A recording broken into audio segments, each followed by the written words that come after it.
Stop. Before you take another step, before you sit back down, before you do any of the things you do every single day without thinking, I need you to hear something that nobody in the beauty or style space talks about enough. Because we spend an enormous amount of time thinking about what we wear, and how we color our hair, and which makeup we apply. And all of that matters.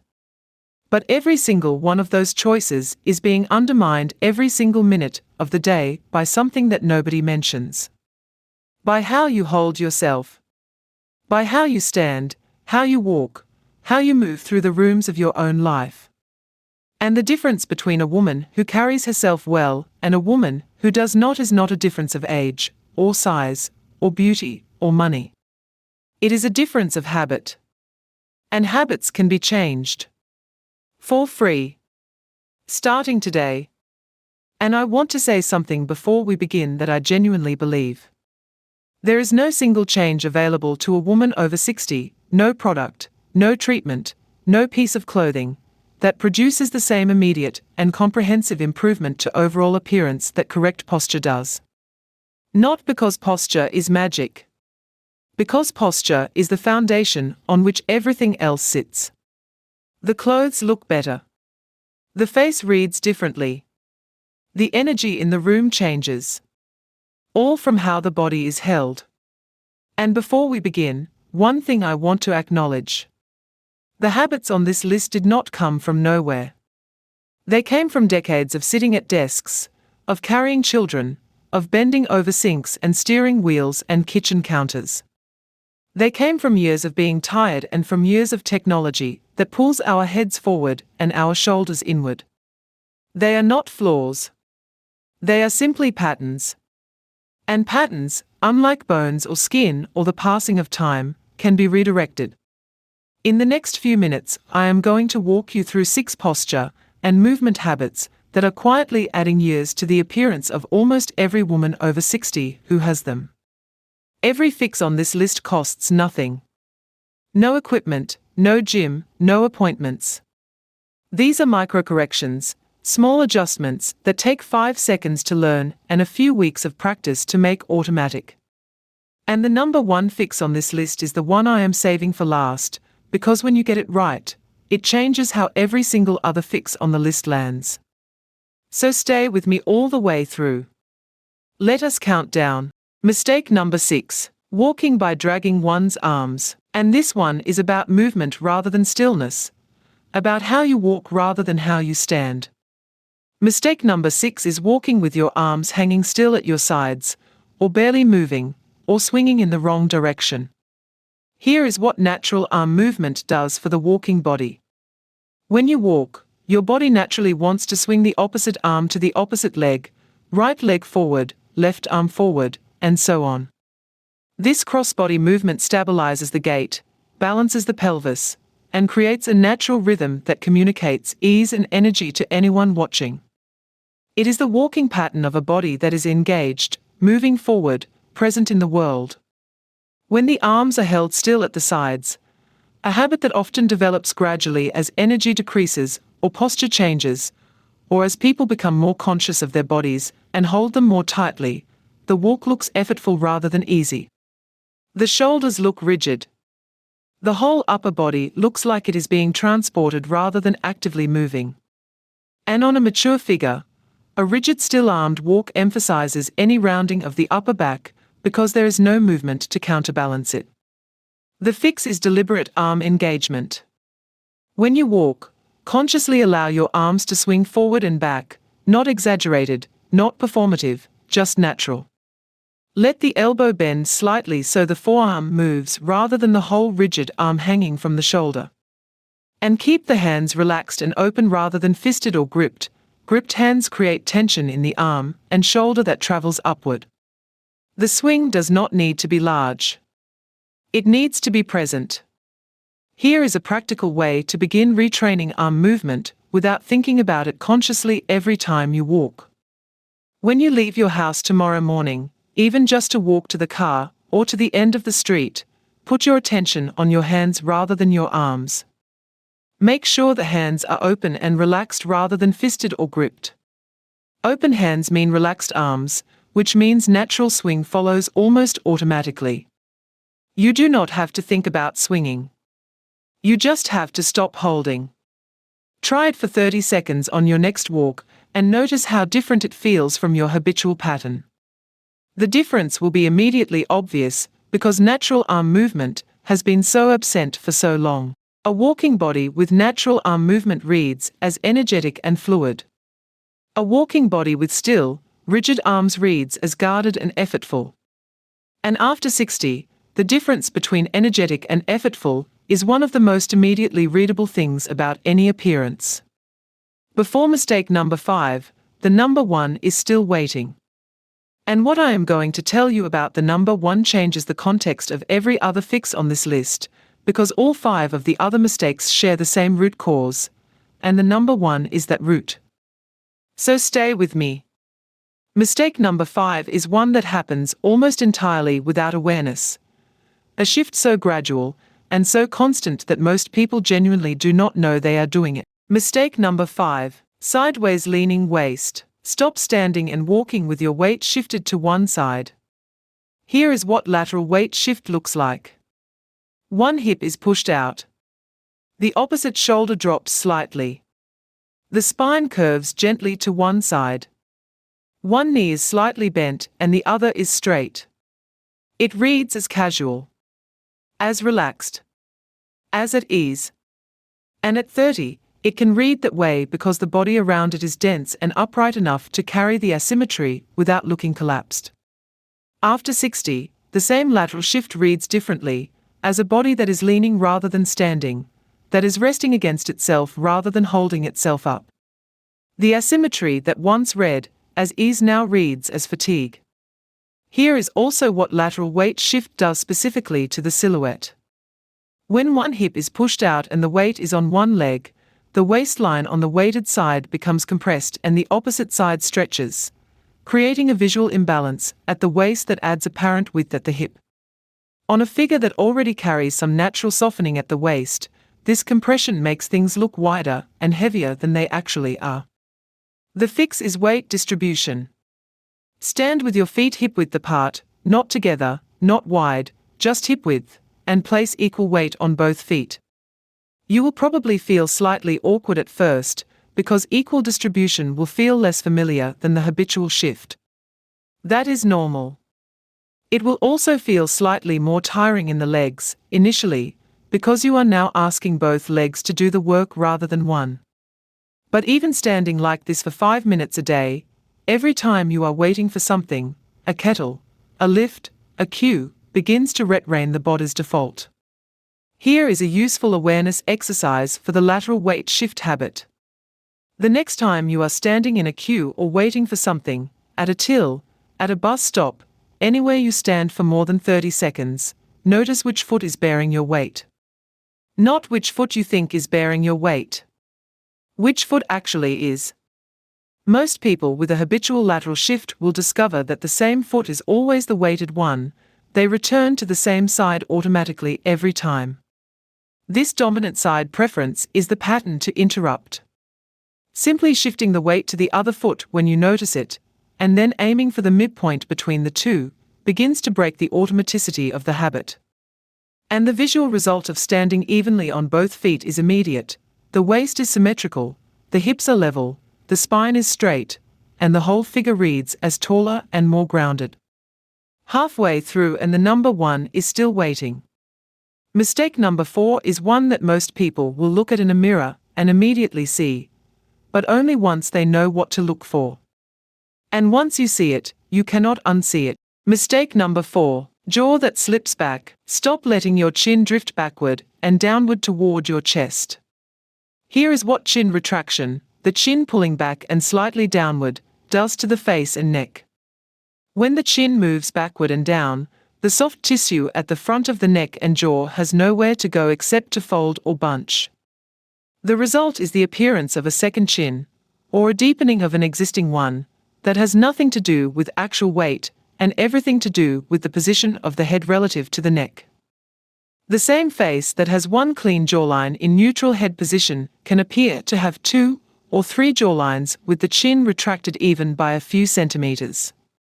This is one of the most consistently aging things that happens to the face after 60, and it is almost entirely positional rather than structural. There is also the neck length effect. When the chin pulls back and down, the neck visually shortens. The face looks compressed onto the shoulders.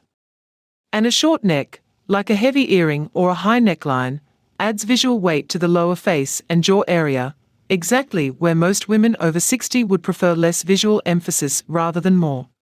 Here is a simple self-check for chin position that you can do anywhere. Sit or stand facing a mirror. Let your head and face relax completely, whatever your natural resting position is. Now look specifically at the line of the chin relative to the floor. If the chin is angled downward and the underside of the chin has a visible fold or double surface, the chin is in a retracted position. Bring it forward very gently and slightly upward until the chin is approximately parallel to the floor. Notice the difference in how the jawline reads in the mirror.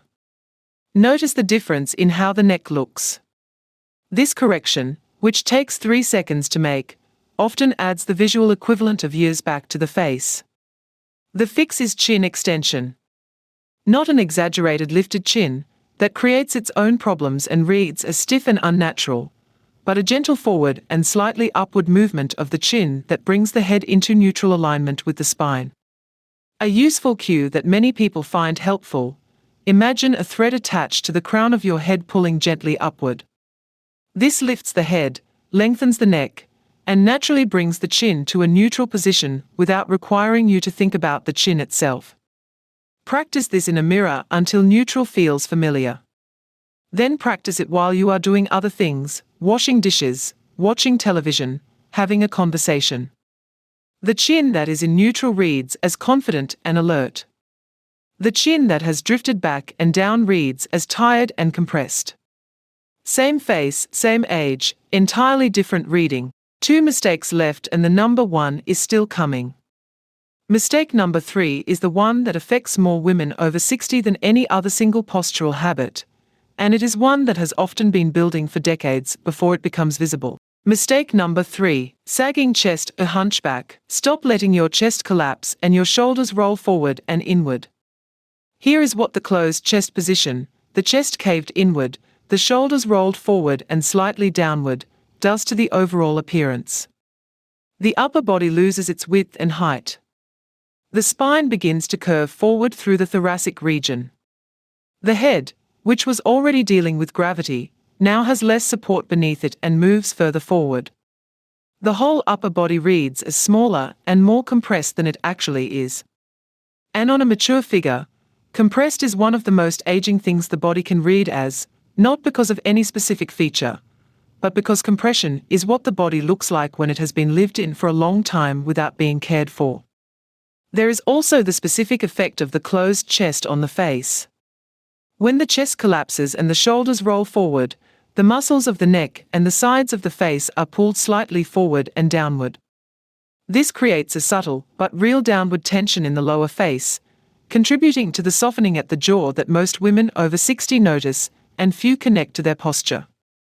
Before the fix, it is worth understanding why this pattern is so universal among women over 60. The closed chest position develops as a protective response, literally. When the body is cold, or tired, or in any way vulnerable, it naturally draws the shoulders inward and the chest closed, the way animals curl when they feel unsafe. This is a completely normal physiological response, not a character flaw, and not a sign of poor discipline.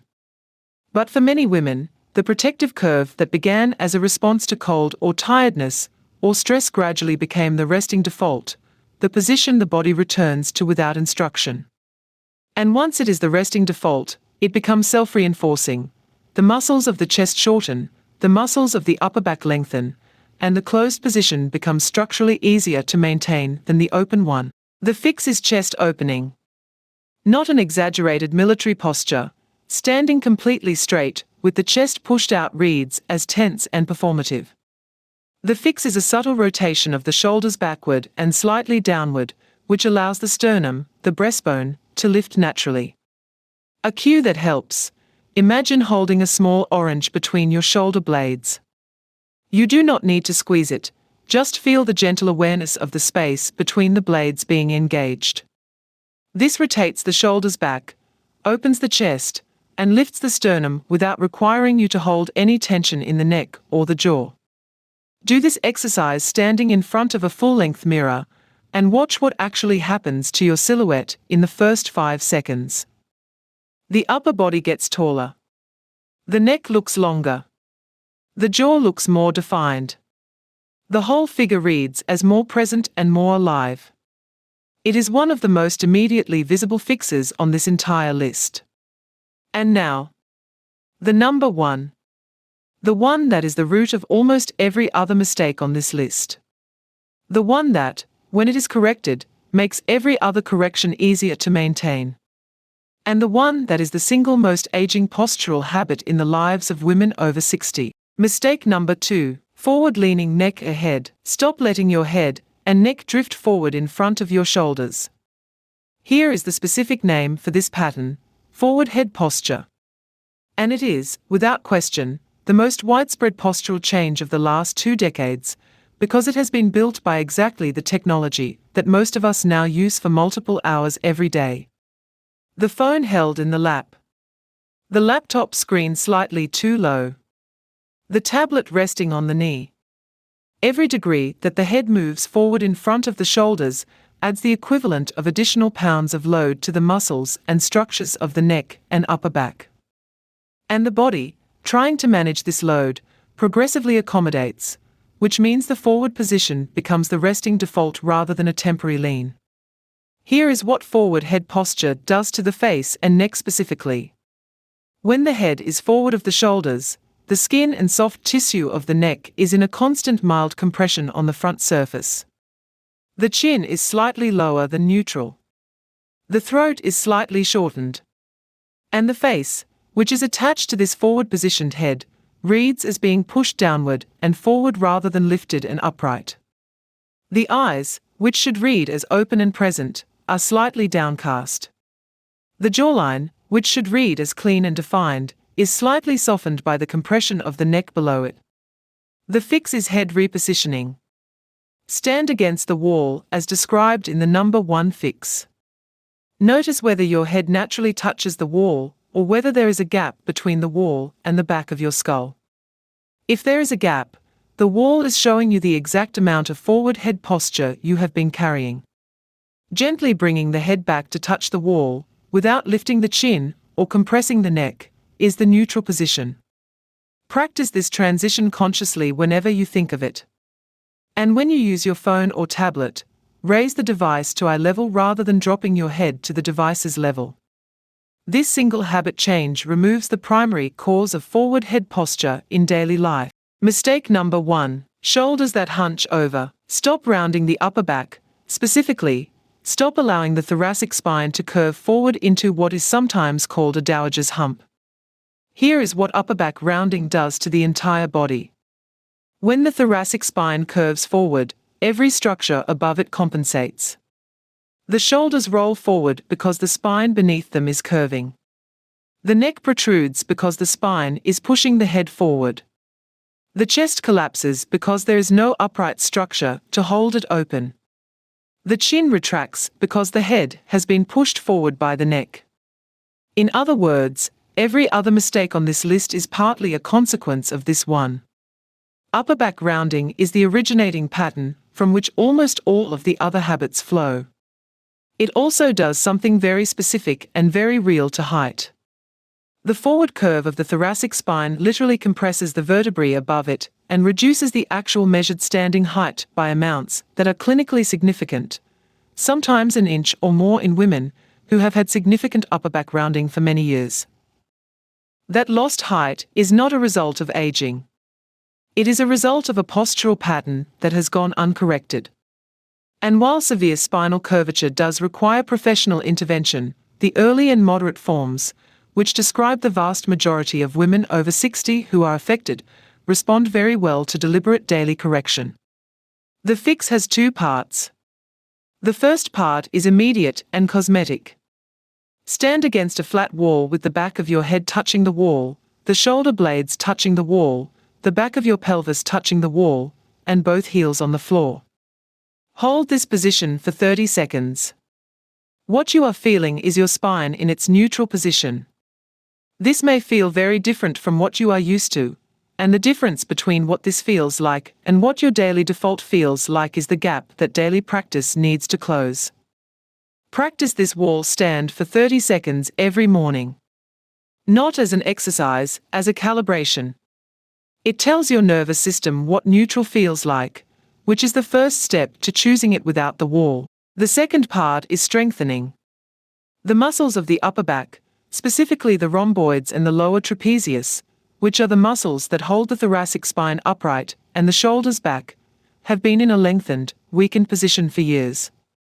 They need gentle reactivation.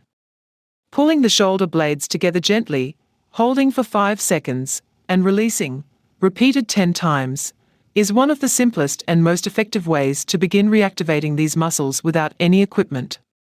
Do this once a day. The results are not instant, but they are consistent. Within 2 to 3 weeks of consistent daily practice, holding the upper back upright begins to feel less like effort and more like a viable option. Within a few months of consistent practice, it begins to feel like the natural default, the position the body returns to rather than the one it has to be reminded of. Before we close, here is the single principle that holds every fix on this list together. Posture is not about discipline or effort or willpower. It is about pattern. The patterns you have now were built slowly, over decades, by repetition. And they can be rebuilt, slowly, over weeks and months, by new repetition. You do not need to hold yourself perfectly upright for 16 hours a day. You need to choose the correct position often enough that it becomes more familiar than the incorrect one. 5 seconds at the wall every morning before you start your day. 10 shoulder blade squeezes while you wait for the kettle. 1 moment of checking your weight distribution every time you stand in a queue or at a counter. These are not exercises that require commitment or equipment or a particular time of day. They are reminders, small interruptions to the automatic that gradually make the correct pattern more automatic than the incorrect one. Reminders, repeated often enough, become habits. And habits, maintained long enough, become the body you live in every day. Before you pick one fix to try tomorrow, let me say something about timeline that I think matters. The habits on this list developed over years. They will not reverse in a day. But the visual improvement from even partial correction is immediate, because posture is one of the few things about physical appearance where a change of 5% produces a visible result of 20 or 30%. A small amount of correction has an outsized visual effect. This is why posture is such a high leverage investment of attention. You do not need to achieve perfect posture for it to make a meaningful difference to how you look and how you feel. You just need to move in the right direction consistently. Pick one fix from this list. The one that resonated most when I described it. The one where you thought, that is me, that is exactly what I do. Apply it tomorrow. Not all 6 at once. Just one, consistently, for 2 weeks. Then add another. Come back and tell me which one you chose and what actually happened when you tried it for the first time, even if the result surprised you. Tell me if someone noticed something without knowing what had changed. Tell me if you noticed something yourself. I read every single comment that comes in on this channel, and I genuinely mean every word of that. If this helped you today, share it with one woman in your life who might see herself in one of these habits. You do not need to say anything. Just send it. She will understand immediately why you thought of her. And if you are not yet subscribed, do it now. Because next week I am covering the 6 haircut mistakes that instantly age women over 60, including the one mistake that almost every stylist makes without being told otherwise, and the specific conversation to have before they touch your hair. You will not want to miss that one. Tell me below which of these 6 posture habits you recognized most clearly in yourself today.